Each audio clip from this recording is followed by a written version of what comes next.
Well, welcome back. I'm afraid it's been a little while since I did the last video. I suppose really it's because we're in Scotland and it's so beautiful here. You can look out the window and see the loch and beyond the loch the mountains. It's absolutely glorious. And so I don't seem to have got around to doing another one. But there's some really interesting and important things I think that we can do. And what I'm going to do with you is to do a three-set video, in other words, a three-set talk, which will be on 3 succeeding weeks. And I'm going to give you a Zen koan. What's a Zen koan? Well, a koan is a saying which, if you manage to crack it, well, that means that you turn it over in your mind, find out what the meaning is, then this is part of your Zen path to enlightenment. Now, the word enlightenment has been bandied about a lot throughout the ages without any proper definition. But Geoffrey Martin, who I've mentioned before on these, has done a lot of work in it, and he's written a book called The Finders. And I would recommend any of you who are interested in different states of consciousness to read The Finders. Now, it looks as if those people who arrive at Kensho, Japanese Kensho, in fact, are going non-dual. So let's just see what that means for a moment. It means that in the ordinary state of consciousness, which we're all in, then it's called subject-object consciousness, and it's called subject-object because there is a you, that you is you incidentally, looking out and seeing the world around you and seeing it outside, and it's just one thing. However, when you're non-dual, then there is only one thing. There aren't two. There isn't the perceiver and the perceived. And so what I'm going to do is to go through how we get or how we solve the Zen koan. So our Zen koan is the perceiver can't perceive. Now, that is a ridiculous thing when you come to think about it. It's rather like the Zen koan, what is the sound of one hand clapping? It makes no sense at all. And if you were in a Zen retreat, then you would meditate on that koan if it's given to you by your Zen master and see if you can come up with a solution. Well, we're going to use the Zen koan, the perceiver cannot perceive. And so I'll do session 1, which will set out how we normally perceive. I'll do session 2, which I will suggest to you as the answer to that koan. And then in session 3, I'll look at some of his consequences. So here we are then, going into a slideshow so as to just see what perception is. Okay? Right, well, let's start then with what we do when we perceive. But in fact, what I'm really going to be talking about is awareness, because awareness is in fact right at the basis of our perception. If I said I wasn't aware of something, you would think, yeah, he hasn't seen it or felt it. But if I said he was aware, then you'd know perfectly well that I had seen, felt, whatever it was. So this then is a treatise on awareness, which I think is going to be the answer to our koan. Do you remember, the perceiver cannot perceive. So then let's move on. there it is. The perceiver cannot perceive, and this was by Wang Po.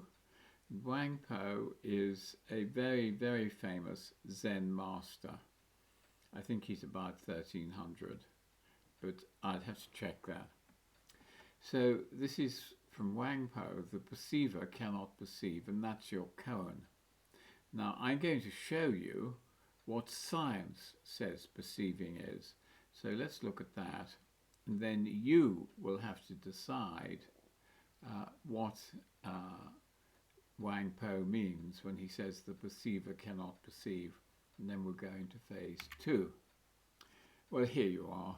Most of you know this. Science says, that's our current reductionist science, says that you see because of the visual system. And here's a graphic of the visual system. You can see the eye and the nerve going from the eye in a sort of schematic way to the occipital cortex at the back of the head. And so, are we any closer to solving Wang Po's problem? The perceiver can't perceive. Well, that's the perceiver, and the only situations in which I think he can't perceive is those which are, in fact, when they're blind. There's something wrong with the eye, the optic nerve, or the cortex. So let's look at things a little bit further. There on the left at the bottom you see a whole lot of cats. It's just a visual image, that's all. And this is seen, light goes from there to the eye, and then through the nerves it goes to the back of the brain, the visual cortex. And of course a lot of processing has to be done on this to get various components of it. For example, animal shapes will have to be fitted to these animals so that we come to learn about them as cats, and the colours have to be extracted, all the things in the visual system. So don't tell me that the perceiver is not perceiving, because it's quite clear he does. When the brain has finished doing this, it will in fact produce the image that we see, which is a good resemblance to the one which we put in front of ourselves. But here we come across something really interesting, and that is that the image in the back of the head is not seen in the back of the head, it's projected out so that it comes to lie over the image at the front of the head. Well, I mean, this isn't saying anything except how amazing. So the brain tricks us into thinking that what it's been doing on information gathered from the outside world, reconstructed and then projected onto the outside world to make it look like a whole lot of cats sitting on, looks like a brush or something. So there you are, that's the visual system, straightforward. Who's the perceiver? Well, the brain's the perceiver. If you like, it's certainly the organ of perception. And if it's the organ of perception, then of course you must be able to perceive. So if you take the rather more sophisticated view of what perception is, with the brain sorting out the elements and then projecting it back, still there's nothing to say the perceiver can't perceive. This is just one to remind you that the brain, when it's excited, has a whole lot of different pathways which lead to the person actually seeing. When I say leads to, what I mean is that if you damage them, you lose some component of your visual field. So there again, it looks as if the brain is seeing, or the person is seeing perfectly well. So the perceiver is perceiving, and that's quite against the koan, because our koan is the perceiver cannot perceive, so that's not right. And there we are, the model of duality. It's called duality because there are two things. There is the left-hand one, which is the perceiver, who's looking out at the world, the object, which is the right-hand one. And this is showing us that the perceiver can perceive perfectly well that guy in the long flowing Arabian clothes. Tell him he can't see those cats which are right in front of him. Well, of course he can. So the idea that the perceiver can't perceive has to be wrong, and our present day science confirms this absolutely. Right, now I'm going to end this session here.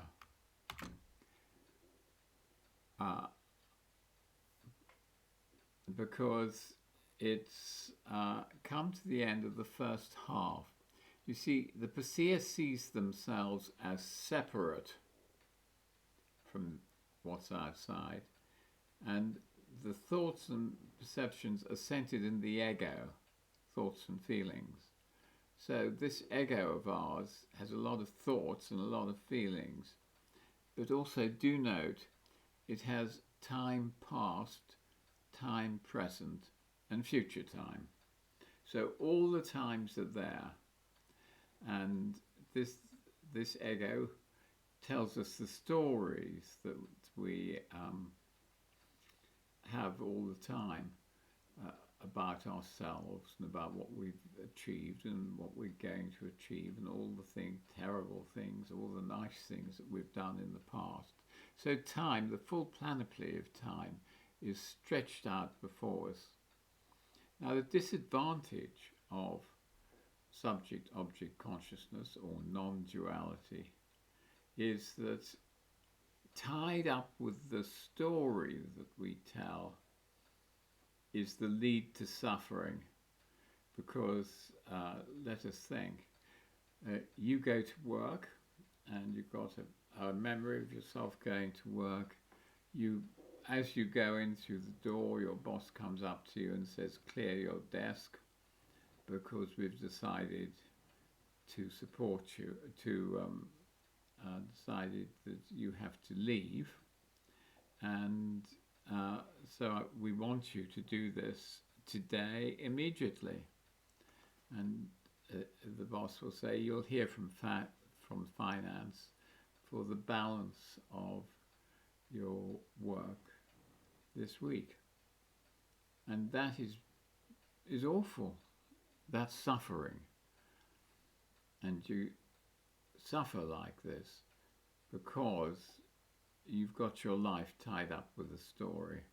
Let me just suppose for a moment the story you tell yourself, oh, that doesn't matter because it'll give me a chance to go to get another job.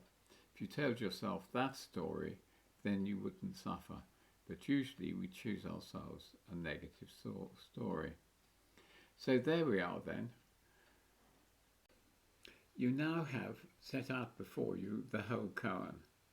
We understand what the perceiver means, and we understand what the perceived is. In other words, if I was to change the framework for it, I would say the subject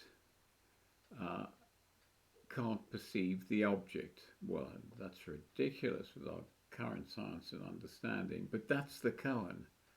So it must have a solution. Not only must it have a solution, it's a solution which you have to find. So if you like, it's a mind solution.